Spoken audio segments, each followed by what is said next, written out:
Good evening, everyone. Welcome to Professor Academy. So, as we all know, TN set ரொம்ப short விண்டோவில் இந்த மாதிரி assistant professor qualification exam நடத்துறதா announce பண்ணியிருக்காங்க. So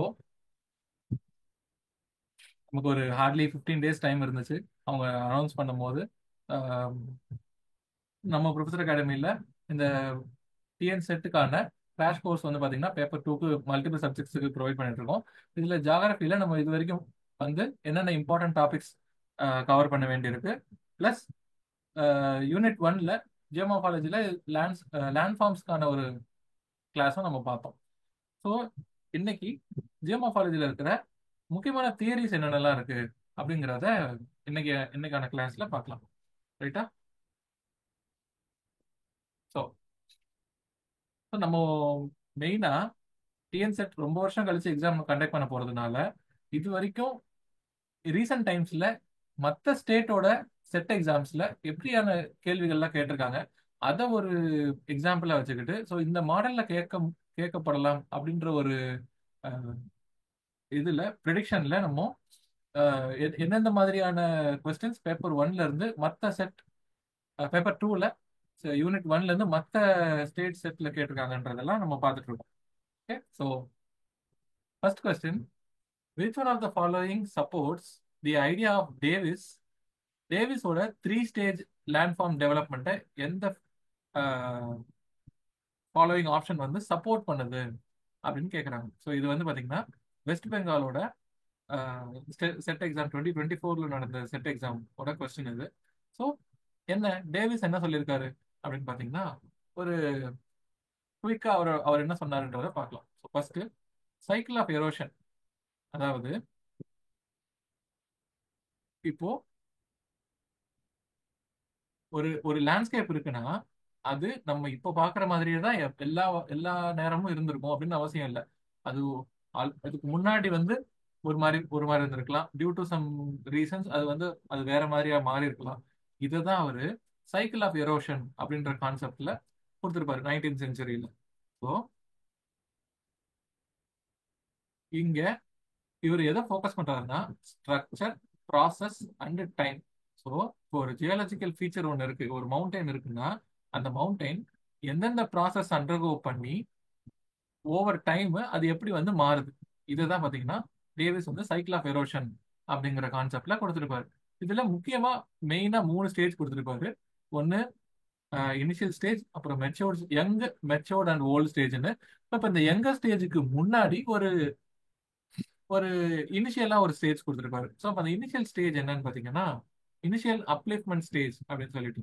so இப்போ ஒரு லேண்ட் ஃபார்ம் என்ன ஆகுதுன்னா திடீர்னு டியூ டு டெக்டானிக் ஃபோர்ஸஸ் அந்த லேண்ட் ஃபார்ம் பார்த்தீங்கன்னா திடீர்னு மவுண்டைன்ஸ் அண்ட் பிளாட்டூஸா பார்த்தீங்கன்னா வளர ஆரம்பிக்குது. ஓகேவா? ஸோ டியூரிங் இந்த வளர்ச்சி நடந்துட்டு இருக்கும் போது எரோஷனே நடக்காதான். அந்த எரோஷனே நடக்காம ஃபுல்லா எல்லாமே பார்த்தீங்கன்னா எந்த ஒரு ஃபீச்சரும் எரோடே ஆகாம வளர்ச்சி பாதையா மட்டும்தான் இந்த லேண்ட் ஃபார்ம் வந்து வளர்ந்துட்டே இருக்கு அப்படின்னு சொல்றாங்க. அதுக்கு அந்த டியூரிங் தட் டைம், இந்த இனிஷியல் டைம்ல எந்த ஒரு ரிவரும் ஃபார்ம் ஆக போறது இல்ல, எந்த ஒரு சர்ஃபேஸ் வாட்டரும் ரன் ஆக போறது இல்ல. ஸோ மவுண்டைன் பில்டிங் மட்டும்தான் ஃபர்ஸ்ட் இனிஷியல் ஸ்டேஜ்ல நடக்குது அப்படின்றது. அதுக்கு அடுத்து தான் பாத்தீங்கன்னா யூத் ஸ்டேஜ் அப்படின்னு. ஸோ இந்த யூத் ஸ்டேஜ்ல இனிஷியலா அப்லிஃப்ட்மெண்ட் நடந்ததுக்கு அப்புறம் ஒரு ரேப்பிடா எரோஷன் ஸ்டார்ட் ஆக ஆரம்பிக்குது. ஸோ இப்போ இந்த ரேப்பிட் எரோஷன் பாத்தீங்கன்னா இப்போ ஒரு வி ஷேப்டு வேலியை கிரியேட் பண்ணுது. ஸோ இப்போ ரேபிட் எரோஷன்னா என்ன பண்ணும், ரிவர் வந்து வேகமா மூவ் ஆகும். ஸோ அப்போ வி ஷேப்டு வேலிஸ் வந்து கிரியேட் ஆகும். ஸோ இந்த V shaped valleys characterised by high relief at steep slopes and rapid streams. River ரொம்ப வேகமா மூவ் ஆகுறதுனால வேலிஸ் வந்து பாத்தீங்கன்னா ரொம்ப டீப்பா வெர்டிகல் எரோஷன் நடந்து அதிகமான எரோஷன் நடந்துகிட்டு high relief and steep slopes வந்து கிரியேட் பண்ணும். ரொம்ப எலிவேட்டடான ஸ்லோப்ஸும் ஹையான ரிலீஃப்ஸும் கிரியேட் பண்ணும் இந்த ரேபிட் எரோஷன்னால. அண்ட் இங்க எரோஷன் மட்டும்தான் நடக்குது, டெபாசிஷன் ரொம்ப மினிமலா தான் நடக்குது அப்படிங்கிறத சொல்றாரு. ஸோ அடுத்த மெச்சூர் ஸ்டேஜ்ல என்ன சொல்றாருன்னா எரோஷன் கொஞ்சம் கொஞ்சமா குறையுது, இந்த வேலி வந்து கொஞ்சமா வைடன் ஆகுது. ஸோ இப்போ எரோஷன் குறைஞ்சு வேலி வைடன் ஆகும்போது என்ன ஆகும், யூ ஷேப்டு வேலியா கிரியேட் ஆகுது. ஸோ இப்போ எரோஷன் குறைஞ்சு வேலி வந்து கொஞ்சம் கொஞ்சமா வைடன் ஆகுது. ஸோ இப்போ இங்கே தான் என்ன ஆகுதுன்னா ரிவர் மேண்டரிங் அப்புறம் லேட்டரல் எரோஷன்லாம் ஃபார்ம் ஆக ஆரம்பிக்குது. ரிவர் மேண்டரிங்கிறது என்னது? ஒரு ரிவர் இப்படி நேரா போகாம போயிட்டே இருக்கிற river due to some erosion கொஞ்சம் கொஞ்சமா இப்படி வளைஞ்சு போகும். ஸோ இப்படி மூவ் ஆகுற ரிவர் இந்த இடத்துல எரோஷன் நடக்கும், இந்த இடத்துல டெபாசிஷன் நடக்கும். ஸோ இப்போ இந்த மாதிரி எரோஷன் அண்ட் டெபாசிஷன் மாற்றி மாற்றி நடக்கிறதுனால ரிவர் கொஞ்சம் கொஞ்சமா இப்படி சர்பன்டைன் மோஷன்ல ஃபுல்லா பெண்ட் ஆகி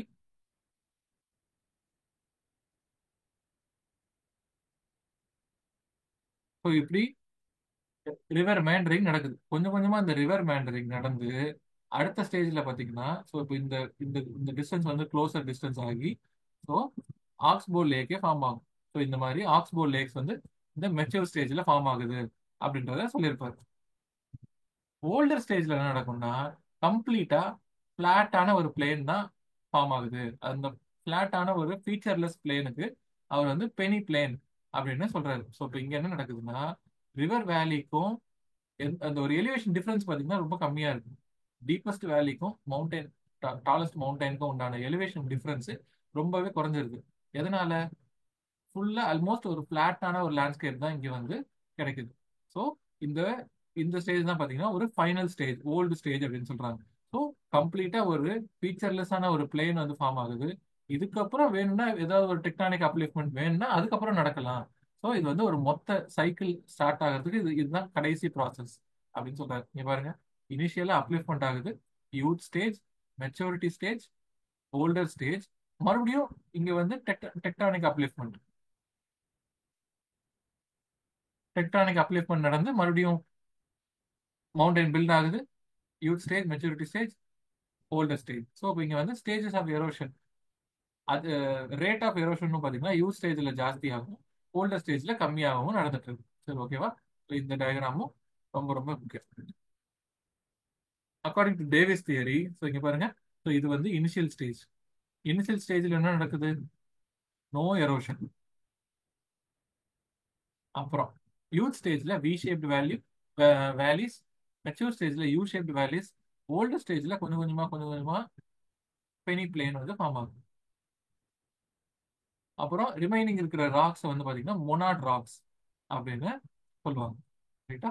ஸோ இதுதான் டேவிஸ் சைக்கிள் ஆஃப் எரோஷன். இப்போ நமக்கு கொஸ்டின்ல என்ன கேட்டிருக்காங்க? டேவிஸ் சைக்கிள் ஆஃப் எரோஷன் என்ன சொல்லுது? வெதரிங்கும் ரிமூவல் ஆஃப் வெதர் மெட்டீரியல், அதாவது எரோஷன், டிரான்ஸ்போர்ட்டேஷன் அண்ட் டெபாசிஷன். இதுதான் பாத்தீங்கன்னா டேவிஸோட சைக்கிள்ல சொல்லுது. ஓகே, அடுத்து எலாஸ்டிக் ரீபவுண்ட் தியரி. இது வந்து எதோட சம்பந்தப்பட்டது பாத்தீங்கன்னா வெஸ்ட் பெங்காலோட 2024 செட் எக்ஸாம்ல கேட்கப்பட்ட இந்த கேள்வி இது. எலாஸ்டிக் ரீபவுண்ட் தியரி எதை சொல்லுது அப்படின்றத question. So elastic rebound theory யார் கொடுத்துருப்பாங்கன்னு பாத்தீங்கன்னா ஹாரி ஃபீல்டிங் ரைடுன்றவர் கலிபோர்னியால நடந்த ஒரு மேஜரான எர்த்குவேக் 1996ல நடந்த ஒரு எர்த்குவேக்கை பார்த்துட்டு இவர் இந்த எலாஸ்டிக் ரீபவுண்ட் தியரியை கொடுத்துருப்பாரு. So according to this theory இங்க என்ன நடக்குதுன்னா மொத்தம் 4 ஸ்டேஜா பிரிக்கிறாரு எர்த்குவேக் நடக்கிறதுக்கு. ஃபர்ஸ்ட் முதல்ல வந்து ஸ்ட்ரெஸ் பில்டப் ஆகுது. கொஞ்சம் கொஞ்சமா இருக்கிற ராக்ஸ் வந்து பாத்தீங்கன்னா மூவ் ஆக ட்ரை பண்ணி அதிகமான ஸ்ட்ரெஸ் வந்து கிரியேட் ஆகுது. அந்த due to high stress elastic deformation ஆகுது. கொஞ்சம் கொஞ்சமா ஒரு ஃபால்ட் வந்து அக்யூமுலேட் ஆகி எனர்ஜி பாத்தீங்கன்னா இங்க ஒரு ஒரு சின்ன எலாஸ்டிக் டிஃபார்மேஷன் கொடுத்துக்கிட்டே இருக்கு. அப்புறம் rupture and sudden release of energy. அப்போ ஒரு பாயிண்ட்டுக்கு மேல ஸ்ட்ரெஸ் வந்து எக்ஸீட் ஆகி திடீர்னு பாத்தீங்கன்னா அந்த அந்த அந்த எனர்ஜி இவ்வளோ நாளா அந்த ஸ்ட்ரெஸ்னால ஸ்டோர் பண்ண எனர்ஜி வந்து பாத்தீங்கன்னா சீஸ்மிக் வேவ்ஸா எர்த்குவேக்கா ரிலீஸ் ஆகப்படும். அடுத்து final stage elastic rebound. So இப்போ ஒரு ஒரு ரப்பர் பேண்டை நம்ம இழுத்துட்டு அது ஒரு ஸ்டேஜ்ல பிஞ்சிருச்சுன்னா பிஞ்சதுக்கு அப்புறம் என்ன ஆகும்? அந்த ரப்பர் பேண்டு இழுந்த அது அது ஸ்ட்ரெஸ்டு ஸ்டேஜ்லயே இருக்குமா? இருக்காது. சீக்கிரமா அது வந்து பிஞ்சு போனாலும் அதோட ஸ்ட்ரெஸ் எல்லாம் ரிலீஸ் ஆகி பேக் டு ஒரிஜினல் ஷேப்புக்கே போயிடும். அதுதான் எலாஸ்டிக் ரீபவுண்ட் அப்படின்னு சொல்லியிருப்பாங்க.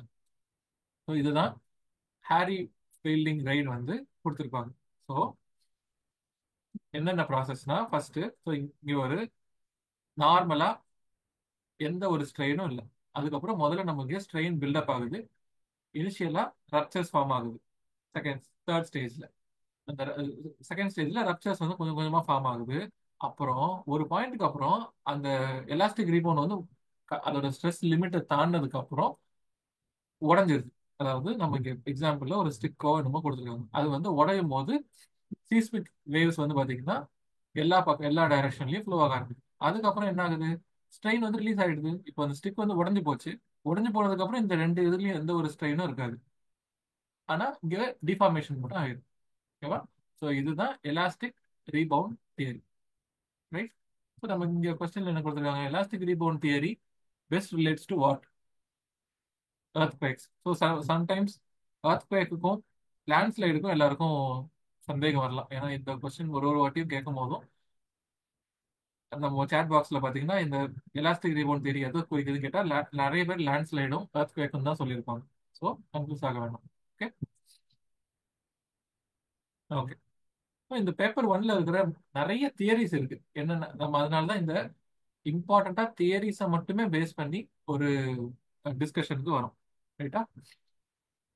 ஸோ earth சயின்டிஸ்டும் ஜியோமார்பிக் தியரிஸும் நம்மள வந்து அரேஞ்ச் பண்ண சொல்லி கேட்குறாங்க. ரைட்டா? ஒரு பக்கம் விஜிக் விஜிக்ன்றவர் என்ன சொல்லியிருக்காங்க, வில்சன், கில்பர்ட், அப்புறம் தாமஸ் இவங்களோட தியரிலாம் என்னென்ன அப்படின்றத பார்ப்போம். ரைட்டா?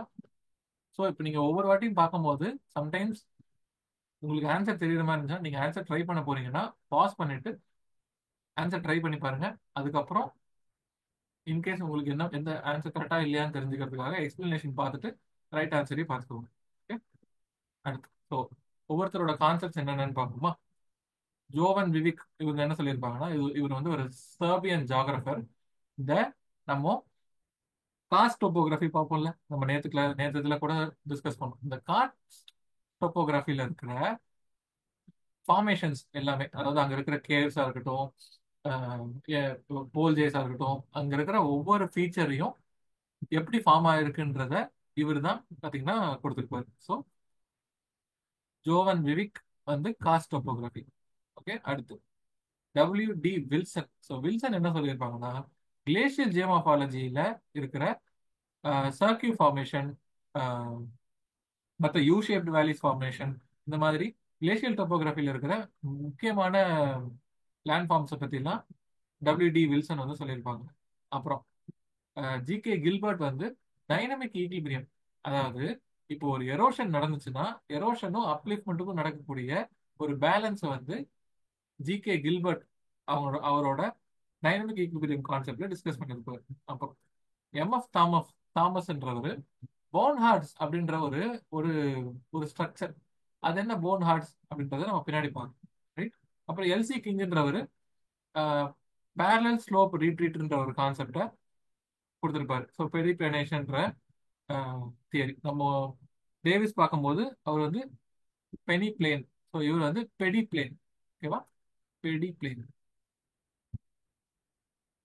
ஸோ இன்கேஸ் மேட்ச் த ஃபாலோயிங்ல பெனி பிளேன்னு கொடுத்தாங்கன்னா அது வந்து அது வந்து டேவிஸ், பெடி பிளேன்னு கொடுத்தாங்கன்னா அது வந்து LC கிங். ஓகேவா? ஸோ பேரலல் ஸ்லோப் ரீட்ரீட்ன்ற ஒரு கான்செப்டா LC கிங் கொடுத்துருப்பாங்க. ஸோ அது என்ன பான் ஹார்ட்ஸ் அப்படின்னு பார்த்தீங்கன்னா, இந்த ஒரு ஸ்ட்ரக்சரை பார்த்துருப்பீங்க. இங்க நம்ம ஆந்திர பிரதேஷ்ல கூட இப்படி ஒரு சிவன் கோயில் கூட ஒன்று இருக்கு. அது போக ஆஹ், பிரேசில்ல இப்படி ஒரு ஸ்ட்ரக்சர் இருக்கு. ஸோ இதுக்கு பேர் தான் போன் ஹார்ட்ஸ்னு சொல்லுவாங்க. ஸோ இப்போ இந்த போன் ஹார்ட்ஸ் எப்படி வந்து உருவாகுது அப்படின்றது தான் பார்த்தீங்கன்னா நம்ம MF தாமஸ்ங்கிறவர் டிஸ்கஸ் பண்ணியிருப்பார். ஓகேவா? So the right answer is B. So in case நீங்க கரெக்டாக மார்க் பண்ணியிருந்தீங்கன்னா வெரி குட். ஸோ நீங்க ட்ரை பண்ணியிருந்தீங்கனாலும் வெரி நைஸ். அப்படி இல்லை நீங்க முதல்ல தெரிஞ்சுக்கிட்டு இப்பதான் படிக்கிறீங்கனாலும் நல்லது. சரியா? இதை மறந்துடாதீங்க. இந்த நாலுமே ரொம்ப ரொம்ப இம்பார்ட்டன்ட், முக்கியமான ப்ரொபோனன்ட்ஸ் அண்ட் தேர் தியரிஸ். ஓகேவா? ஓகே. ஸோ அடுத்து இப்போ இந்த தியரிஸ்ல இருந்து அப்பார்ட் இல்ல ஒரு ஒரு கொஸ்டின் மட்டும் பார்க்கலாம். இங்க நிறைய முறை இந்த கொஸ்டின் கேட்கறனால இதையும் நம்ம இன்க்ளூட் பண்ணலாம். ஸோ சீஸ்மிக் வேவ்ஸ்ல இருக்கிறதுல எது ஃபாஸ்டஸ்ட் அப்படின்றத கேக்குறாங்க. பி வேவ்ஸா, எஸ் வேவ்ஸா, எல் வேவ்ஸா, இல்ல சுனாமிஸா அப்படின்னு கேக்குறாங்க. ஸோ அது என்ன P wave, S wave, L wave என்னன்னு பார்த்துடலாமா பேசிக்கா? ஸோ சீஸ்மிக் வேவ்ஸ்ல மொத்தம் மேஜரா ரெண்டு இருக்கு: பாடி வேவ்ஸ், சர்ஃபேஸ் வேவ்ஸ் அப்படின்னு சொல்லிட்டு. ஸோ இப்போ நம்ம ஒரு சீஸ்மிக் வேவ் நம்ம ரெக்கார்ட் பண்ணிட்டு இருக்கோம்னா, எர்த்குவேக் நடந்த உடனே முதல்ல நமக்கு ரீச் ஆகுறது பி வேவ்ஸ், அதுக்கப்புறம் எஸ் வேவ், அப்புறம் தான் பாத்தீங்கன்னா இந்த சர்ஃபேஸ் வேவ் ரீச் ஆகும்.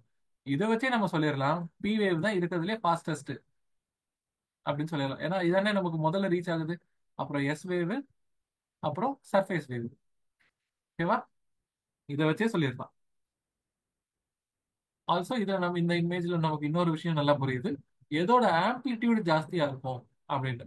ஸோ எஸ் வேவோட ஆம்பிளிடியூட், சர்ஃபேஸ் வேவோட ஆம்பிளிடியூட் ஜாஸ்தியா இருக்கும், அதுக்கு அடுத்து பி வேவ், அப்புறம் எஸ் வேவ். ஓகேவா? ஸ்பீட் வைஸ் பி இருக்கிறதுலே கிரேட்டஸ்ட், எஸ் வேவ், அப்புறம் சர்ஃபேஸ் வேவ்.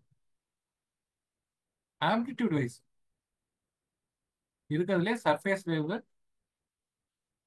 ஹையஸ்ட், அப்புறம் பி வேவ், அப்புறம் எஸ் வேவ். ஓகேவா? இது ரொம்ப ரொம்ப இம்பார்ட்டன்ட், அடிக்கடி கொஸ்டின்ஸ்ல கேட்கப்படுது. ஸோ நம்ம ஜஸ்ட் பாடி வேவ்ஸ்னா என்ன, சர்ஃபேஸ் வேவ்ஸ்னா என்னன்றதை பார்க்கலாம். ரைட்டா? P waves are primary waves. இது இதுவே ஃபாஸ்டஸ்ட் சீஸ்மிக் வேவ். ஆல்சோ இதை லாங்கிடியூடனல் வேவ்ஸ் அப்படின்னு சொல்லுவாங்க. ஏன்னா இந்த வேவ் நடக்கும்போது பார்ட்டிகல் பார்த்தீங்கன்னா ஃப்ரண்ட் அண்ட் பேக்கு மூவ் ஆகும், ஒரே டைரக்ஷன்ல ஃப்ரண்ட் அண்ட் பேக் மூவ் ஆகும்.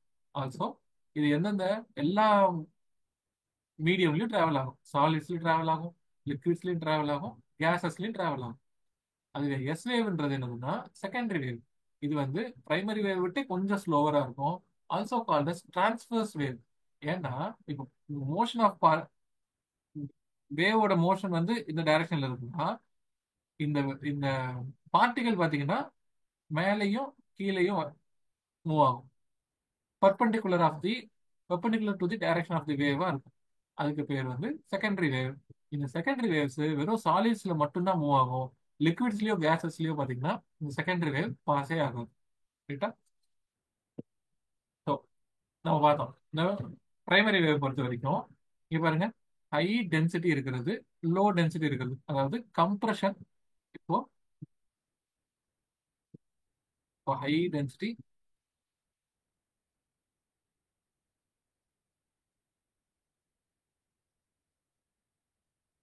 அப்புறம் லோ டென்சிட்டி, மறுபடியும் ஹை டென்சிட்டி, அப்புறம் லோ டென்சிட்டி. ஸோ இந்த மாதிரி கம்ப்ரஷன் அண்ட் ரேர்ஃபேக்ஷனோட மூவ் ஆகுறது தான் பார்த்தீங்கன்னா இந்த பி வேவ்ஸ். ஸோ கம்ப்ரஷன், அப்புறம் ரேர்ஃபேக்ஷன், இந்த பி வேவ்ஸ் இப்படிதான் மூவ் ஆகும். எஸ் வேவ்ஸ் பார்த்தீங்கன்னா இப்போ டைரக்ஷன் ஆஃப் மோஷனுக்கு பர்பெண்டிகுலரா மூவ் ஆகும். இங்க பாருங்க, இங்க கிரஸ்டும் ட்ரஃப்பும் கிரியேட் ஆகும். கரெக்டா? அப்புறம் பாடி வேவ்ஸ் இது பார்த்துட்டோம். சர்ஃபேஸ் வேவ்ஸ் அப்படின்னா என்னன்னு பார்த்தீங்கன்னா, இருக்கிறதுலயே ஆம்பிளிடியூட் இருக்கிறதுலே இது ஜாஸ்தியா இருக்கிறனால சர்ஃபேஸ் வேவ்ஸ் தான் பார்த்தீங்கன்னா மோஸ்ட் டிஸ்ட்ரக்டிவா இருக்கும். ஓகேவா? ஆல்சோ தி ஸ்லோவஸ்ட் எர்த்குவேக் வேவ்ஸா இருக்கும். ரைட்டா? இந்த சர்ஃபேஸ் வேவ்ஸ்ல ரெண்டு வகை இருக்கு: லவ் வேவ்ஸ், அப்புறம் ரேலே வேவ்ஸ் அப்படின்னு சொல்லிட்டு. ஸோ லவ் வேவ்ஸ்ன்றது சர்ஃபேஸ் வேவ்ல இருக்கிறதுலே ஃபாஸ்டஸ்ட் வேவ். இது சைடு டு சைடு மூவ் ஆகும். ஸோ இப்போ லேண்ட் இப்படி இருக்குன்னா இப்படியும், லேண்ட் இப்படியும் இப்படியும் தள்ளப்படும். இதுவே ரேலே வேவ்ஸ்ன்றது என்னன்னா, இப்போ நீங்க ஒரு குளத்துல கல்ல தூக்கி போடுறீங்கன்னா அந்த அந்த இது எப்படி மூவ் ஆகும், ஒரு வேவ், அந்த மாதிரி இந்த ரேலே வேவ்ஸ்ன்றது மூவ் ஆகும். Up and down motion, also side to side motion, இது ரெண்டுமே நடக்கிறதுனால மோஸ்ட் ஆஃப் தி டேமேஜும் ஷேக்கிங்கும் பார்த்தீங்கன்னா இந்த ரேலே வேவ்ஸ்னால தான் ஏற்படும். ஓகேவா? அதோட இமேஜ் பார்த்தா இன்னும் நல்லாவே புரியும் நமக்கு. இங்க பாருங்க, லவ் வேவ் லேண்ட இந்த மாதிரி சைட் வேவ்ஸ்ல மூவ் பண்ணிவிடும். ஆனா ரேலே வேவ்ஸ் சைட் வேவ்ஸ்லயும் மூவ் பண்ணும், அதே சமயம் வேவி ஸ்ட்ரக்சராகவும் மூவ் பண்ணும். ஓ, அப்போ இருக்கிறதுலே மோஸ்ட் டிஸ்ட்ரக்டிவ் எது? Rayleigh wave. அதுக்கடுத்து லவ் வேவ். ஓகேவா? ஸோ இந்த இந்த கான்செப்ட் ரொம்ப ரொம்ப இம்பார்ட்டன்ட். இதோட சேர்த்து நீங்க ரிவைஸ் பண்ணும்போது எர்த்தோட இன்டீரியரும் என்னென்ன மோஹோ டிஸ்கண்டினியூட்டிஸ், அந்த மாதிரி என்னென்ன டிஸ்கண்டினியூட்டிஸ் இருக்கு, என்னென்ன லேயர்ல என்னென்ன மேஜர் எலிமெண்ட்ஸ் இருக்கு, மேக்ஸிமம் டெம்பரேச்சர் எவ்வளோ இருக்கும், டென்சிட்டி எவ்வளோ இருக்கும், இந்த மாதிரியான நிறைய ஃபேக்டர்ஸ் நீங்க படிக்கிற மாதிரி இருக்கும். ரைட்டா? ஓகே. ஸோ ஃபாஸ்டஸ்ட் வேவ் என்னதுன்னா பி வேவ்ஸ் தான் ஃபாஸ்டஸ்ட். அப்புறம் இதுலயே நம்ம எல் வேவ் ரேலே வேவ்னு இருக்கா. பி வேவ் இருக்கிறதுலே ஃபாஸ்டஸ்ட். அப்புறம் primary wave, secondary wave, love wave, அப்புறம் ரேலி. ஓகேவா? ஸோ லவ் அண்ட் ரேலி வேவ்ல எது ஃபாஸ்டஸ்ட்னு கேட்டீங்கன்னா love wave and rally wave. இது வந்து ஸ்பீட். ஓகே. ஆம்பிளிடியூட்ல ஃபர்ஸ்ட் ரேலே, அப்புறம் லவ் வேவ், அப்புறம் பி வேவ், அப்புறம் எஸ் வேவ். ஓகே. ஸோ இங்க ரொம்ப ரொம்ப இம்பார்ட்டன்ட். நிறைய முறை இதை கொஸ்டின்ஸ்ல கேட்டிருக்காங்க. கேர்ஃபுல்லா ஆன்சர். ஓகே. அப்புறம் நம்ம முன்னாடியே இந்த ஒரு இது பார்த்தோம். So but what stage does river form arch lakes? Arch லேக்ஸ்ன்றது otherwise call oxbow lakes. Oxbow lakes. ஓகேவா? ஸோ 4 ஸ்டேஜ் கொடுத்துருக்காங்க. 4 ஸ்டேஜ்ல எந்த எந்த ஸ்டேஜ்ல வந்து ஆக்ஸ்போ லேக்ஸ் உருவாகுது அப்படின்றத கேட்டிருக்காங்க. முதல்ல ரிவரோட ஸ்டேஜஸும் அதோட ஃபீச்சர்ஸும் என்னென்னு பார்ப்போம். ஃபர்ஸ்ட் நம்ம ஏர்லி யூத்ஃபுல் ஸ்டேஜ்ல இருந்தே போவோம். ஏர்லி யூத்ஃபுல் ஸ்டேஜ்ல இருந்து என்ன வரும்? முதல்ல வெர்டிக்கல் எரோஷன் நடக்கும். நம்ம டேவிஸ் பார்த்த மாதிரியே தான். டேவிஸ் படிக்கும்போது என்ன நடந்துச்சு? முதல்ல வெர்டிக்கலா வி ஷேப்டு வேலிஸ் கிரியேட் ஆகும். வி ஷேப்டு வேலிஸ்ல இருந்து யூத்ஃபுல் ஸ்டேஜ்ல என்ன நடக்கும்? இந்த கொஞ்சம் கொஞ்சமா அந்த கிரேடியன்ஸ் வளர்ந்து வி ஷேப்டு வேலிஸ் கொஞ்சம் கொஞ்சமா மூவ் பெருசா வளர ஆரம்பிக்கும். இங்க வந்து நிறைய ரேபிட்ஸ் அண்ட் ஃபால்ஸ் வந்து இருக்கும்.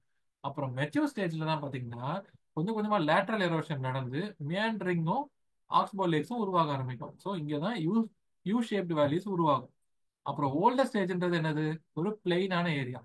அதாவது ரிவரோட கிரேடியன்ட் பாத்தீங்கன்னா ரொம்ப குறைஞ்சிரும். கிரேடியன்ட்ன்றது என்னது? Height or elevation difference. Difference between valley and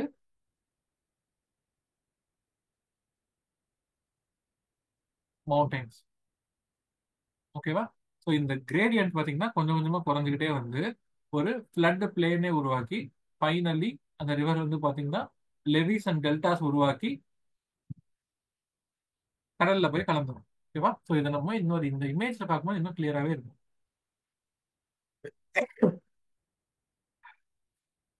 sorry. So இங்க பாருங்க, இனிஷியலா இந்த ரீஜன்ல early early youth stage. Early youth ஸ்டேஜ்ல என்ன நடக்குது? இப்பதான் வந்து எரோடாக ஸ்டார்ட் ஆகுது. அப்புறம் இந்த ஸ்டேஜ்ல யூத் ஸ்டேஜ்ல என்ன நடக்குது? வி ஷேப்டு வேலிஸ், அப்புறம் நிறைய ஃபால்ஸ், அப்புறம் நிறைய ரேபிட்ஸ், இந்த மாதிரி இங்க வந்து யூத் ஸ்டேஜ்ல இருக்கும். அப்புறம் இந்த மியாண்டரிங் ஸ்டேஜ்ல தான் பாத்தீங்கன்னா, அதாவது இந்த மெச்சூர் ஸ்டேஜ்ல மியாண்டரிங்கும் ஆக்ஸ்போ லேக்ஸும் உருவாகும். ஃபைனலி ரிவர் வந்து பாத்தீங்கன்னா ஆல்மோஸ்ட் ஒரு பிளெயின் சர்ஃபேஸ்க்கு ஃப்ளோ ஆகும். பிளெயின் சர்ஃபேஸ்ல சைட்ல வந்து அந்த லெவிஸ் எல்லாம் ஃபார்ம் பண்ணி டெல்டாஸ் ஃபார்ம் பண்ணி கடல்ல கலந்துரும். ஓகேவா? இதுதான் ரிவரோட stages and features. Right? So இப்போ நமக்கு கொஸ்டின்ல என்ன கேட்டிருக்காங்க? Arch lake or oxbow lake. Oxbow லேக்ன்றதுக்கு இன்னொரு நேம் ஆர்ச் லேக்ன்றது தெரிஞ்சிருக்கான்றது தான் இங்க நமக்கு கொஸ்டின். ஸோ அது வந்து மெச்சூர் ஸ்டேஜ்ல தான் வருது. ஓகேவா? ஓகே. அடுத்து கீழே கொடுத்துருக்க ஸ்டேட்மெண்ட்ல எது வந்து நாட் கரெக்ட் அப்படின்னு கேட்குறாங்க. இப்போ ஒரு கொஸ்டினை படிக்கிறீங்கன்னா கரெக்ட் நாட் கரெக்ட்னு கொடுத்துருக்கிறத நிச்சயமா நீங்க நோட்டீஸ் பண்ணி தான் ஆகணும். அதனால ஒரு கொஸ்டினை 1 or 2 டைம்ஸ் ரீட் பண்ணிட்டு அதுக்கப்புறம் ஆப்ஷனுக்கு போங்க. ஓகேவா? சம்டைம்ஸ் இங்க நாட் கரெக்ட் நாட்ன்ற வார்த்தையை நம்ம பார்க்கவே இல்லைன்னா ஃபர்ஸ்ட் ஸ்டேட்மெண்ட்டே கரெக்ட்னு தோணும், மார்க் பண்ணிட்டு போயிட்டே இருக்கும். இது வந்து இந்த வாட்டி நமக்கு கம்ப்யூட்டர் பேஸ்ட் எக்ஸாம்ன்றனால பிரச்சனை கிடையாது. ஓஎம்ஆர் பேஸ்ட் எக்ஸாம்னா இது வந்து ஒரு பெரிய மிஸ்டேக் ஆகிடும். ரைட்டா? சரி. இப்போ இந்த 4 ஸ்டேட்மெண்ட்டும் ஜியோ சிங்க்ளைன் தியரி பேஸ் பண்ணி இருக்கா? சரி, வாங்க ஜியோ சிங்க்ளைன் தியரி என்ன சொல்லுதுன்னு பார்ப்போம். ஃபர்ஸ்ட், ஜியோ சிங்க்ளைன்னா என்னது? இப்போ எர்த்தோட லார்ஜ் ஸ்கேல் டிப்ரெஷன்ஸ்லாம் என்ன ஆகுதுன்னா, கொஞ்சம் கொஞ்சமா செடிமெண்ட் வந்து அக்யூமுலேட் ஆகி, இப்போ எர்த்ல ஏதோ ஒரு டிப்ரெஷன் இருக்கு, அந்த டிப்ரெஷன்ல ரிவர்ஸ் வந்து கொஞ்சம் கொஞ்சமா செடிமெண்ட்ஸை வந்து இந்த மாதிரி அக்யூமுலேட் பண்ணுது. ஸோ இந்த மாதிரி அக்யூமுலேட் ஆன செடிமெண்ட்ஸ் பார்த்தீங்கன்னா நல்லா ஒரு கீழே ஒரு கம்ப்ரெஷனை கொடுத்துக்கிட்டே இருக்கு. ஏன்? அதிகமான செடிமெண்ட்ஸ் ஆட் ஆகிக்கிட்டே வரனால. ஆல்சோ இந்த மாதிரி அதிகமான கம்ப்ரெஷன் இங்க நடக்கிறனால பிளேட் மூவ்மெண்ட் வந்து பாத்தீங்கன்னா கன்வர்ஜ் ஆகுது. இந்த பிளேட் மூவ்மெண்ட் கன்வர்ஜ் ஆகுறனால இந்த கிரஸ்டல் தின்னிங் நடக்குது.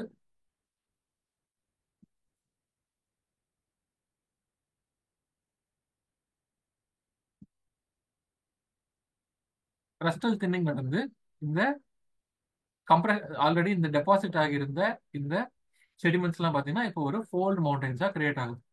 இதுதான் பாத்தீங்கன்னா ஜியோ சிங்க்ளைன் தியரி அப்படின்னு சொல்லுவாங்க. ஸோ இங்க நம்ம ஆப்ஷன்ல என்னென்ன கொடுத்திருந்தாங்க பாருங்க. Geosyncline does not remain the same always. கரெக்டா? முதல்ல செடிமெண்ட்ஸ் வந்து டெபாசிட் ஆகுது, அப்புறம் கம்ப்ரஷன் நடக்குது, அதுக்கப்புறம் தான் மவுண்டன் பில்டிங் நடக்குது, ஓரோஜெனி நடக்குது. அப்போ ஒரே மாதிரி இல்ல. அப்போ இது வந்து கரெக்டான ஸ்டேட்மெண்ட். ஸோ நமக்கு கிடையாது, ஆன்சர் கிடையாது. Geosynclines are mobile. கரெக்டா? இப்போ அது வந்து வளர்ந்துகிட்டே தான் இருக்கு, ஸ்டேஷனரியா கிடையாது. அப்போ இதுவும் கரெக்டான ட்ரூவான ஸ்டேட்மெண்ட். ஸோ நமக்கு ஆன்சர் கிடையாது. Geosynclines are generally found between two rigid land mass. Correct தானே? இப்போ ரெண்டு ரிஜிட்டான லேண்ட் மாஸ்ல இப்போ இந்த மாதிரி செடிமெண்ட்ஸ் வந்து அக்யூமுலேட் ஆக ஆரம்பிக்குது. ஸோ இதுவும் ட்ரூவான ஸ்டேட்மெண்ட். நமக்கு ஆன்சர் கிடையாது. Geosynclines have a very short geological history அப்படிங்கிறாங்க. இது வந்து ராங். ஏன்னா geologically it takes million of years to of two plates to converge and mountain building. இந்த மவுண்டன் பில்டிங்லாம் இம்மீடியட்டா நடக்கிற ப்ராசஸ் கிடையாது. It takes millions of years. அப்போ இந்த ஸ்டேட்மெண்ட் தான் தப்பு. அப்போ நமக்கு ராங் ஸ்டேட்மெண்ட் தான் கேட்குறாங்க. ஸோ டி தான் கரெக்ட் ஆப்ஷன். ரைட்டா? அப்புறம் இது ஒரு இன்ட்ரெஸ்டிங்கான கான்செப்ட். ஏரியோட ஐசோஸ்டேசி கான்செப்ட்ல எது வந்து ராங்கான ஸ்டேட்மெண்ட் அப்படின்னு கேட்குறாங்க. ஏரியோட ஐசோஸ்டேசி கான்செப்டே செம்ம இன்ட்ரெஸ்டிங்கா இருக்கும். என்னன்னு பாத்தீங்கன்னா, ஸோ ஏரி வந்து 1855ல ஈக்லிபிரியம் தியரி வந்து கொடுத்துருப்பாரு. ஸோ அந்த ஈக்லிபிரியம் தியரி என்ன சொல்லியிருக்கோம் அப்படின்னு பாத்தீங்கன்னா, இப்போ இப்போ ஒரு ஒரு ஒரு கிரஸ்ட்ல வந்து ஒவ்வொரு பிளாக்ஸ் ஆஃப் வேரியிங் திக்னஸ் ஓட பாத்தீங்கன்னா இந்த இந்த கிரஸ்ட் வந்து ஏஸ்தனோஸ்பியர் மேல ஃப்ளோட் ஆயிட்டு இருக்கு அப்படின்னு சொல்லுவார். அதாவது இப்போ ஒரு ஒரு கிரஸ்ட் இருக்கு, அந்த கிரஸ்ட் வந்து பாத்தீங்கன்னா ஒரு ஏஸ்தனோஸ்பியர் அப்படின்னு சொல்ற இந்த செமி ஃப்ளூயிடான இருக்கக்கூடிய ஒரு லேயர் மேல தான் கிரஸ்ட் வந்து ஃப்ளோட் ஆயிட்டு இருக்காமா. அந்த இந்த ஃப்ளோட் ஆயிட்டு இருக்கிறத பாத்தீங்கன்னா என்ன சொல்லுவாருன்னா, இந்த கிறிஸ்டல் பாக்ஸ் வந்து வேரியிங் திக்னஸ்ல இருக்கும். அதனால ஒவ்வொரு அந்த டென்சிட்டிக்கு ஏற்ற மாதிரி பாத்தீங்கன்னா டென்சிட்டி கம்ப்ளீட்டா த்ரூ அவுட்லி சேமா இருக்கும். ஆல்சோ இங்க வந்து ஒரு லெவல் ஆஃப் காம்பன்சேஷன் இருக்கும் அப்படின்னு சொல்லுவாங்க. இதெல்லாம் என்னன்னு பாத்தீங்கன்னா, இப்போ ஒரு ஏஸ்டனோஸ்பியர் இருக்குன்னு ஏஸ்டனோஸ்பியர் இது இது மேல ஒரு கிறிஸ்டல் பிளாக் வந்து இருக்கு. இந்த மாதிரி ஒரு கிறிஸ்டல் பிளாக் இருக்குன்னா, அக்கார்டிங் டு ஏரி இவர் என்ன சொல்லியிருப்பாரு, மொத்தமா இது வந்து ஐஸ் எப்படி தண்ணியில மிதக்குதோ அந்த மாதிரி கிறிஸ்டல் பிளாக்ஸ் வந்து பாத்தீங்கன்னா ஏஸ்டனோஸ்பியர் மேல மிதக்குதாமா. அப்போ ஒன் பார்ட் வந்து தான் மேல இருக்கும், மீதி 9 பார்ட்ஸ் வந்து அஸ்டனோஸ்பியருக்கு கீழே இருக்கும் அப்படின்னு தான் சொல்லியிருப்பாரு. ஸோ இப்போ இங்க லா ஆஃப் ஃப்ளோட்டேஷனை பேஸ் பண்ணி தான் இவர் வந்து எவ்வளவு தூரம் இந்த பிளாக் வந்து மேண்டில் வரைக்கும் சிங்க் ஆகிருக்கு அப்படின்றத டிஸ்கஸ் பண்ணியிருப்பாரு. கரெக்டா? ஆனா இதுல இந்த தியரியில இருக்கிற ஒரு இந்த தியரி எதனால வந்து நெக்லெக்ட் பண்ணியிருப்பாங்கன்னு பார்த்தீங்கன்னா, ஃபார் எக்ஸாம்பிள் இது வந்து எவரெஸ்ட்னு வச்சுப்போம். எவரெஸ்ட் எவ்வளோ ஹைட்ல இருக்கு? நியர்லி 9 கிலோமீட்டர்ஸ் ஹைட்ல இருக்கு. அப்போ எவரெஸ்டோட பாட்டம்ல பாத்தீங்கன்னா அந்த ரூட்டும் பாத்தீங்கன்னா அந்த கிரஸ்ட் எவ்வளவு தூரத்துக்கு இருக்கணுமா? அக்கார்டிங் டு திஸ் தியரி 81 கிலோமீட்டர்ஸ்க்கு கீழே இருக்கணுமா. அப்போ யோசிச்சு பாருங்க, 81 கிலோமீட்டர்ஸ்க்கு மேண்டில் வரைக்கும் போச்சுன்னா டியூ டு ஹை டெம்பரேச்சர் இந்த கிரஸ்டே பாத்தீங்கன்னா மெல்ட் ஆயிடும். அப்போ எவரெஸ்டே ஸ்டேபிளா இருக்காது. ஸோ அதனால தான் ஏரியோட மாடலை வந்து நிறைய பேர் கிரிட்டிசைஸ் பண்ணியிருப்பாங்க. ஓகேவா? ஆனா இந்த கொஸ்டின் படி என்னன்னா, நமக்கு என்ன கேக்குறாங்க, ஏரியாவோட கான்செப்ட்ல எது வந்து நாட் ரிலேட்டட்னு கேக்குறாங்களா? ஃப்ளோட்டேஷன் சொல்லியிருந்தாங்களா? அப்புறம் ரூட் ஃபார்மேஷன் இருக்கா? ஸோ ரூட் ஃபார்மேஷன்ன்றது என்னது? நம்ம லெவல் ஆஃப் காம்பன்சேஷன்ல இருந்து கீழே வரைக்கும் ஒரு பிளாக் இருக்குன்னா அதுதான் ரூட் ஃபார்மேஷன் சொல்லியிருப்பாங்க. அப்புறம் லெவல் ஆஃப் காம்பன்சேஷனும் இருக்கு. ஆல்சோ என்ன சொல்லியிருக்காங்க, uniform density with varying thickness தான். கிடையாது. இங்க பாருங்க, ரிமைன்ஸ் யூனிஃபார்ம் த்ரூ அவுட். கரெக்டா? ஸோ டி ஆப்ஷன் தான் நாட் ரிலேட்டட். ரைட்டா? So end of today session. So நம்ம நேற்றும் இன்னைக்கும் பார்த்தீங்கன்னா யூனிட் ஒன்ல இருக்கிற முக்கியமான கான்செப்ட்ஸ் எல்லாமே பார்த்தோம்.